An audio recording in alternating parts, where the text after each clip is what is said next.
سەبارەت بە حەجی قاچاق حکوومەتی هەرێمی کوردستان چەند جاریان پرسی باس کرد هەر لەسەر مێزە چەند جارێک لەگەڵ میوانەکانمانە باسی ئەومان کردووە کە هاوڵاتیان نابێ بەم ڕێگەی حەجکەن بەڵام گوێیان پێنەدا ئەوان پێیان وا بۆ حکوومەت سوود دەبینێ لەم پارەیە جگەلەوەی حکوومەت خەرجێکی زۆری کەوتوتە سەر بۆ ئەنجامدانی فەریزەی حەج بۆی بزانین ئێستا چی گیرۆگرفتێک دروست بووە ئەوانەی کە ڕۆشتون بە ڤیزای گەشتیاری یان بازرگانی چوون کاردانەوەکانی سعودیە چین کارگەشتوتەوەی سعودی ئێستا لەگەڵ ڕاگەیاندنیە مانۆڕێکی سەربازیشی ئەنجام داوە خەڵکەوتونەتە ناوە و شاخانە ڕاکەنە دەست پۆلیس و هێزی سەربازی سعودیە ئەم پرسە زیاتر گفتوگۆکەین لەگەڵ بەڕێز نەبەز ئیسماعیل گوتەبێژی وەزارەتی ئەوقاف و کاروباری یانی دەستە دوێ میوانمانە بەڕێز نەبەز بەخێر بێ گەلە سپاس بە جەنابتان سپاس لە سەرەتای ئامادەکاریەکان بۆ فەریزەی حەج زۆر حکوومەتی هەرێمی کوردستان وەزارەتی ئەوقاف زۆر وتیان تکایە کەس بە ڤیزەی گەشتیاری و ڤیزەی بازرگانی نەچێ بۆ حەج وڵاتی سعودی ئەمە قبوڵ ناکات بەڵام خەڵک پێیان وابوو ئەم پارەیە کە ئەدرێ حکوومەت قازانجەکە پارە بۆ خۆی هەڵاگرێ نەکەوەی کە حکوومەت خۆی پارە بدا حکوومەت چی کرد بۆ حاجیان ئەوانەی کە بەڕێگەیەکی ڕسمی ڕۆشتن حکوومەتی هەرێمی کوردستان هیچ هاوکاریشی کردن بەڵێ بەناوی خودای بەخشندەی میهرەبان من دەمێ ڕاستە خۆڵامی پرسیارەکەت بدەمەوە دواتر دێمەسەندەکەی وردەکاری تر ئەم ساڵ حکوومەتی هەرێمی کوردستان بە خۆشحاڵیەوە 3 میلیارد دیناری پشتیوانی بۆ پرۆژەی حەجی هەرێمی کوردستان ڕاگەیاند ئەو 3 میلیارد دینارە خسرا سەر ئەو مەصرفانەیەکەوە ئێمە وەکو حکوومەتی هەرێمی کوردستان وەزارەتی ئەوقاف کاروباری ئاینی لە وڵاتی عەرەبستانی سعودیە لە هەردوو شاری مەککە و مەدینەی پیرۆز خەرجی دەکەین لە هۆتێل لە شوێنی گواستنەوەی حاجیان لە خواردنی سێژەما لە چارەسەری پزیشکی و تەندروستی لە بلیتی فڕۆکە لە هەموو ئەو خزمەتگوزاریانکەوە پێشکەش دەکرێت ئەمە لەبەرچی بوو بۆ ئەو بووکەوە ئەو مەصرفێکەوە لە حاجی وەردەگیرێ ئەو سەرفێکە بۆ هەموو حاجیانی عێراق یەک پارە وەردەگیرێ و بە هەرێمی کوردستانیشەوە حکوومەتی هەرێمی کوردستان ویستی بارقورسایی زیاتر لەسەر حاجیانی ئێمە نەبێت پارەکە زیاتر نەبێت و خزمەتی زیاتر پێشکەش بکات بۆیە هەر لە سەرەتای دەستپێکردنی پرۆسەی حەج بڕی 3 میلیارد دیناری پێشکەشی وەزارەتی ئەوقاف کاروباری ئاینی کرد بۆ ئەوەی کارەکانی پرۆسەی حەج لە هەرێمی کوردستان بە شێوەیەکی زۆر ڕێکوپێک ئەنجام بدرێ و سوپاس بخوای گەورە ئەوانە جێبەجێکرا و ئێستا حاجیانی ئێمە لە وڵاتی عەرەبستانی سعودیە بە پێچەوانی سەرەتای هەواڵەکەی جەنابەت ئەوانەی کە بەڕێی یاساوی و ڕێی قانونی حکوومەتی هەرێمی کوردستان سەفەریان کردووە لە دۆخێکی جێگیردان زۆر باشدان الحەمدولله هیچ حاجی کۆچی دوایی نەکردووە وەزعی تەندروستیان زۆر باشە خواردن و خواردنەوەیان زۆر باشە شوێنی مانەوەیان زۆر باشە لە ئێستادا چاوەڕێ دەکەن بۆ ئەوەی مەراسیمی حەج بە فەرمی دەست پێ بکات و فەریزەی حەج جێبەجێ بکات 300,000 حەجی یەتۆتینە دەرێخستن یەتۆتینە دیرخستن چونکی پڕێکە نەیاسایی بێ مۆڵەتە حەجێ چوینە ناڤاڤاندا یەت کورد تێدا هەنە و چۆ ئاگادارەیەک سەروانە هەیە ئەو چۆ دێنە ڤەگەڕاندن بەبێ گومانی هاوڵاتی ئێمە هاوڵاتیەکی زۆری کورد لە هەموو پارێزگاکان هەرێمی کوردستان لەو ژمارێکەوە جەنابەت باسکردەیدا هەیە بەداخەوەکەوە ئێمە چەندین جار لە ڕێی وەزارەتی ئەوقاف کاروباری ئاینی و بەڕێوەبەراتی گشتی حەج و عومرە ئاگاداریمان بڵاو کردەوە هۆشداریمان داخەڵک کە لە ڕێگای ڤیزای ساڵی ڤیزای گەشتیاری ڤیزای عومرە ڤیزای بازرگانی سەفەری حەج نەکەن ئەمە ڕێگایەکی نایاسایی ناشەرعی ناقانونیە هاوڵاتی ئێمە ینی ئەوانەی کە ویستیان هەر سەفەر بکەن پێیان وا بووکەوە ئێمە لەبەر مەبەستێک وا دەڵێنکەوە هەدەفێک هەیە لە پشت ئەو بابەتە بەڵام وڵڵاهی چەند جار ئێمە لە ڕێگای علاقاتی خۆمان لە ڕێگای علاقاتی گشتی لە ڕێگای یعنی علاقاتە کۆمەڵایەتەکانمان ئەوەی کە باوەڕی بە ئیعلام نەدەکرد هەوڵمان داکەوە قەناعەت بە خەڵکی خۆمان بینی کە بەڕاستی ئەو ڕێگاڕێگاجی زۆر مەترسیدارە ئەو 300,000 کەەوە ئەوەی کەسی جەنابەت باسی دەکەی هەیە لە نێویاندا زیاتر لە 25,000 گیراوە هەیە زیاتر 30,000 گیراوە ئەو هاوڵاتیانی کوردژی بەڵێ بە زۆر لە هۆتێل دەریان دێنێن لە ناو پاسێکیان دەکەن دەیان بەنە شارێکی دووری مەکەی پیرۆز لەوێ ئازادیان دەکەن بەڵام ئەوان بە شێوەیەک لە شێوەکان بە شێوی نایاسایی و نەقانونی دووبارە بە پارەیەکی زۆر دەگەڕێنەوە شاری مەکەی پیرۆز یعنی من خبرێکم وەرگرت ئەمڕۆکەوە هەر وەزبەیەکی گەڕانەوە لە شاری جدە کە لە مەکە دەرگیرێن لەوێ لە جدە بەرەڵا دەکرێن و ئازاد دەکرێن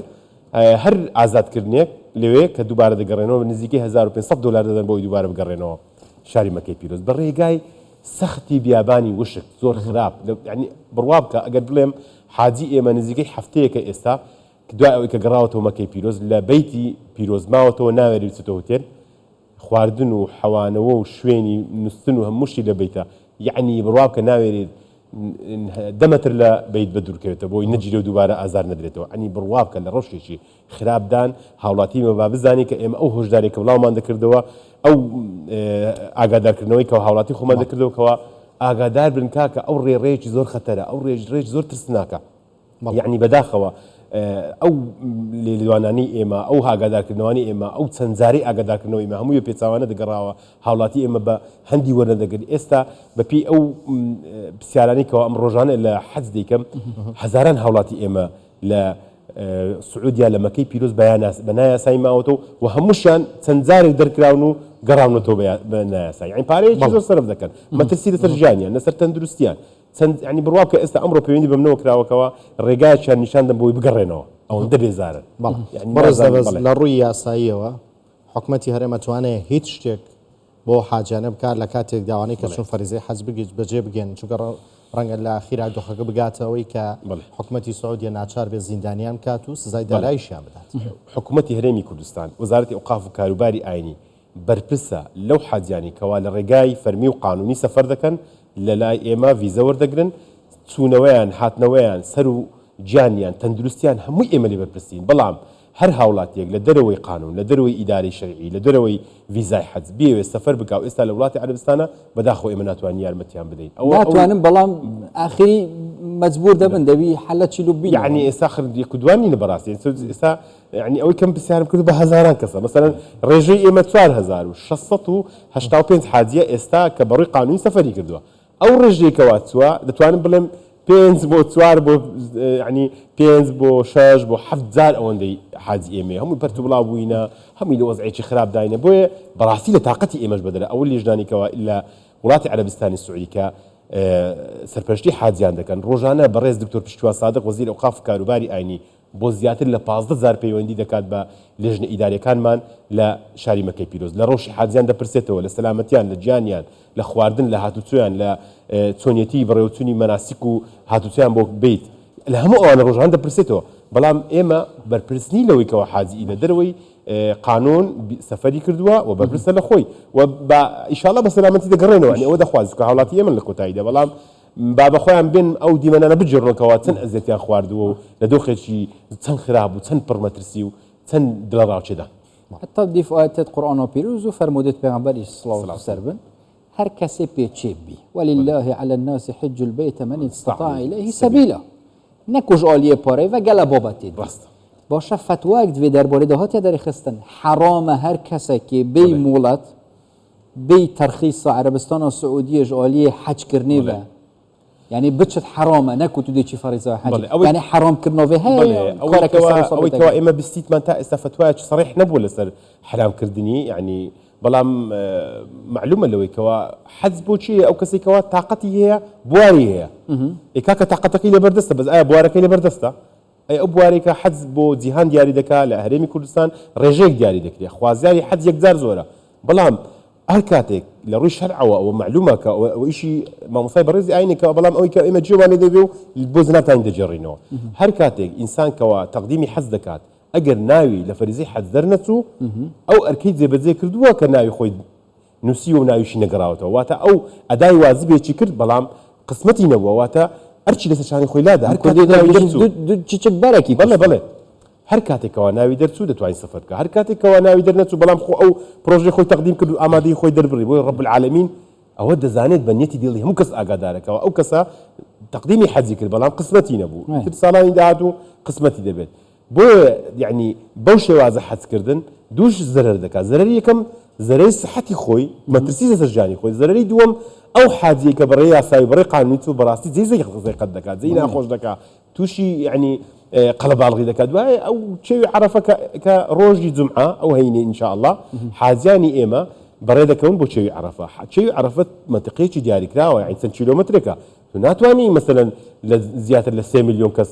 ببێ لە چێوی عەرەف بیکەی 8 میلیۆن کەس لەوێ شوێنی نابێتەوە جێگەکە تەنگە لە بەرات وەزعێکی زۆر ناخۆشە دوای زروفەکە گەرمایە هەموو ئەوانە مەترسی لەسەر ژیانی حەج دروست دەکەن حاجی ئێمە لە ڕۆژی جومعە ئینشاء الله بەڕێ دەکەون بۆ یەکەم جێبەجێکردنی ئەرکانی حەج ئیحرام بەستن بەڕێکەوتن بۆ خاچی عەرەفەی پیرۆز لەوێ ئەدای حەج دەست پێ دەکات بۆیە ئەوەی کە بە نایاسایی دەچی ئەگەر داخلی خاچی عەرەفەش بەڵام لە کۆتاییدا هەر دەبێتە زەیقەت و مەشەقەتی بۆ ئەو حاجیانی کە بە قانون حەجی خۆیان دەکەن بەڵێ بەڕێز دەبەست وەک ئەگەر بە کورتیش وەڵامان بێتەوە سپاس دەکەن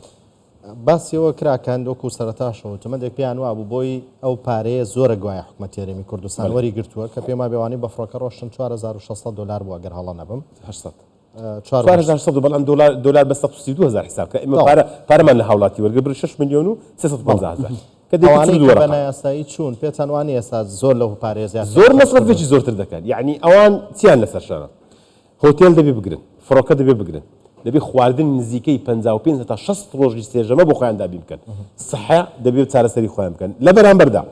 سەیری خزمەتگوزارەکانی حکوومەتی هەرێمی کوردستان بکە بلیتی فڕۆکە هۆتێل ماوەی مانەوە پاراستنی جانیان لێژنەیەکی پزیشکی سەرپەرشتیان دەکات لە هەموو پسپۆرەکە پزیشکەکانی تێدا هەیە هاتوچۆی حاجیان لە نێوان شاری مەکەی پیرۆز و مەدینەی پیرۆز هاتوچۆی حاجیان لە نێوان هۆتێل بۆ حەرەم و گەڕانەوەیان بەبێ بەرامبەر هەموو ئەو خزمەتگوزاریانە خواردنی سێژەمە لە ماوەی مانەوەیان لە مەکەی پیرۆز و لە ماوەی واجبات لە دوو شەو لە مینا دەبینن و حاجی ئێمە لە عەرەفا هەموو ئەوانە هەموو خزمەتگوزاریەکان بەبێ بەرامبەر دابین کراوە لێژنە تایبەتەکان سەرپەرشتیان دەکەن لە پێشوازیاندان بە جوانترین شێوە بە ڕێکوپێکترین شێوە خزمەت دەکرێن تەنیا بۆ ئەوەی حاجیانی ئێمە حەجێکی زۆر باش و ئینشاءالله قبولکراو ئەنجام بدەن لە کۆتاییدا دوعای خێر بۆ کوردستان و بۆ وڵات و بۆ ژیان بکەن بەڵام ینی لە ڕووی مادیەوە هیچ قازانج ناکە حکوومەت لەو بەجێگەیاندنی حەز دەکەم بە جەناب بڵێم دیاریکردنی پارەی حەج لە هەموو عێراقدا وەکو یەکە دەستەی باڵای حەجی عێراقی لە هەرێمی کوردستان حاجیەک چۆن پارە وەردەگیرێت لە بەسڕا هەمان پارەیە واتە پارە هیچ جیاوازێک نییە لە نێوان هەرێمی کوردستان نە قازانج ئێستا حکوومەتی هەرێمی کوردستان چی کردووە بۆ ئەوەی ئەو